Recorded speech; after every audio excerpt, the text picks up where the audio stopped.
చెప్పినట్టు చిన్న చాక్లెటే కదా, చిన్న సిగరెట్టే కదా, ఒక్కసారి దమ్ము కొడితే ఎలా ఉంటుంది, లేదా ఒక్కసారి ఒక్క పెగ్గు తాగితే ఎలా ఉంటుంది అని మొదలయ్యే మీ అలవాటు రేపటి మీ భవిష్యత్తుకి సమాధి. ఇది మార్క్ మై వర్డ్స్. ఎందుకు చెప్తున్నానంటే మనం ఎప్పుడు కూడా మంచినే ప్రేమిస్తాం, బాగుంటేనే ఇష్టపడతాం. మనం బాగుంటేనే మన భవిష్యత్తు బాగుంటుంది, మన కుటుంబం బాగుంటుంది.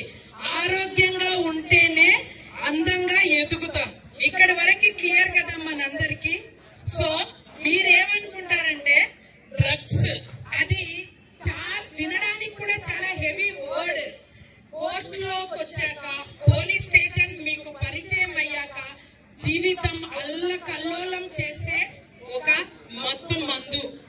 ఎలా అంటే నేను డీల్ చేసిన ఒక కేసు గురించి మీకు చెప్పాలనుకుంటున్నాను. ఇలాంటి గ్రౌండ్ కే కొంతమంది పిల్లలు ఆడుకోవడానికి వచ్చారు. గేమ్ జరుగుతుంది, మధ్యలో వచ్చి మంచినీళ్ళు తాగడానికి ఒక బాబు అక్కడికి వచ్చాడు. ఆ బ్యాగ్ తీసేసి వాటర్ బాటిల్ తీసుకుందాము అని వాటర్ బాటిల్ తీసుకునే క్రమంలో అతని బ్యాగ్ లో ఒక బాక్స్ ఉంది. అదే టైంకి ఎస్ఐ గారు లోపలికి వచ్చారు. సో ఆ బాబుని ఆ బ్యాగ్ తో సహా పట్టుకొని ఆ పిల్లల్ని అందరినీ అరెస్ట్ చేసి, మీరు అనుకుంటున్నారేమో చిన్న పిల్లల్ని పోలీసు వారు పట్టుకోరు అని. చిన్న పిల్లలకి స్పెషల్ గా జైలు ఉంటుంది, చిన్న పిల్లలకి స్పెషల్ గా కోర్టు ఉంటుంది. ఓకే, సో వాళ్ళని నా ముందుకు తీసుకొచ్చారు. ఇది నేను రంగారెడ్డి కోర్టులో జూనియర్ జస్టిస్ బోర్డ్ చైర్మన్ గా పనిచేస్తున్నప్పుడు జరిగింది. ఆ బ్యాగ్ దొరికిన బాబు చాలా ఇంటెలిజెంట్, చాలా బాగా చదువుతాడు, చాలా డిసిప్లిన్ అని చెప్పేసి స్కూల్లో పేరు ఆ బాబుకి. బాబు పేరెంట్స్ ఇద్దరు లెక్చరర్స్. సో ఇలాంటి అబ్బాయి బ్యాగ్ లో డ్రగ్స్ దొరకడం అనేది చాలా సెన్సేషనల్, సెన్సిటివ్ కేసు కూడా అయింది అది.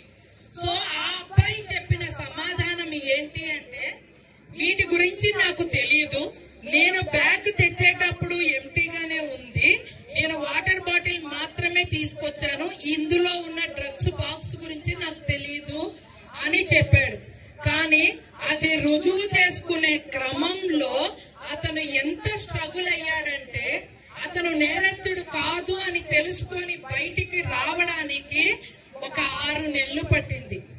సో ఇంత జర్నీలో ఫ్యామిలీ అంతా సఫర్ అయింది. సో ఈ కేసు నుంచి మీరు తెలుసుకోవాల్సింది ఏంటంటే, అతను లాస్ట్ కు తెలిసింది ఏంటంటే ఆ బాక్స్ కి అబ్బాయికి సంబంధం లేదు, కానీ అతనికి తెలియకుండానే ఆ బ్యాగ్ లో బాక్స్ వచ్చేసింది అనేది ప్రూవ్ అయింది. సో మీరు కూడా ఇందాక డిఎస్పీ గారు చెప్పినట్టు ఎవరైనా తెలియని వస్తువులు, తెలియని పర్సన్స్ ఏదైనా వస్తువులు ఇచ్చినా, చాక్లెట్స్ అనో, సిగరెట్స్ అనో, ఫ్రెండ్స్ కి ఇవ్వమనో, లేకపోతే ఇక్కడి నుంచి అక్కడికి తీసుకెళ్ళమని చెప్పో, ఇలాంటివన్నిటికి పిల్లల్ని వాడతారు.